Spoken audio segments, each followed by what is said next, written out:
आज एक स्टोरी पाहणार आहोत आणि ती सुद्धा एकदम सिंपल स्टोरी आहे, पण त्याच्यामधली जी स्टोरी आहे त्यामधली जी कन्सेप्ट आहे की तुमच्या रिअल लाईफची पूर्णता करीन, कनेक्ट राहील. पहा, खूप सारे शिक्षक तुम्हाला वेगवेगळ्या प्रकारे मार्गदर्शन करेल, पण आजची जी स्टोरी सांगणार आहे ते तुमच्या रिअल लाईफची काय पूर्णता कनेक्ट राहील. पहा, 3 व्यक्ती असते आणि राजा काय करते, एकदा एक राजा त्या 3 व्यक्तींना बोलावते आणि त्यांना म्हणते का माझ्यासाठी काय घेऊन या, फळं घेऊन या, काही खायला. ओके, 3ही व्यक्ती जाते. तर पहिला व्यक्ती काय करते, पहा, पहिला व्यक्ती पूर्णतः त्या बॅगमध्ये काय ते फळं घेऊन येते. दुसरा व्यक्ती काय करते, काही प्रमाणात चांगले फळं भरते आणि काही प्रमाणात कीटक जे असते बेकार झाले ते सुद्धा भरते. आणि हा तिसरा व्यक्ती काय करते, तर तिसरा व्यक्ती त्यामध्ये काय करते, काहीच फळं भरते. त्याला वाटते की काय राजा पाहणार थोडी आहे एवढा, तर काही फळं भरते आणि त्यामध्ये बाकी याच्यात पूर्ण काय करते, तो त्यामध्ये गवत वगैरे भरून घेऊन जाते.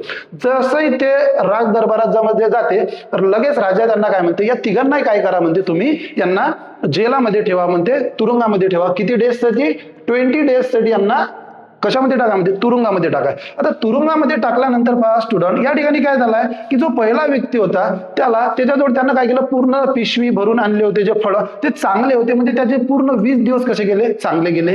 त्यानंतर एका जणांना काय केले होते, काही फळं चांगले आणले होते तर काही फळं बेकार आणले होते, म्हणजेच हा 5-6 दिवसच याला काय झाले, ते फळं पुरले. आणि तिसरा व्यक्ती असा होता की ज्यानं काहीच फळे आणले होते आणि पूर्णतः त्यामध्ये कचरा वगैरे आणलेला होता, म्हणजे त्याचं पूर्णतः इथं नुकसान झालेलं होतं. तर आपल्याला या स्टोरीवरून असं लक्षात येते की जर आपण कोणतंही काम काय केलं, आपण इमानदारीनं जर केलं, कशाने केलं, आपण इमानदारीनं जर केलं तर आपल्या जीवनामध्ये आपल्याला त्याचा काय होतो, नक्कीच फायदा होतो. म्हणजेच तुम्हाला जे इमानदारीनं जर तुम्ही काम कराल तर त्याचा तुम्हाला तुमच्या जीवनामध्ये फायदा होतो. म्हणजेच आपण असं म्हणू शकतो, याच्यावरून आपल्या असं लक्षात येते की honesty is the best policy. Thank you.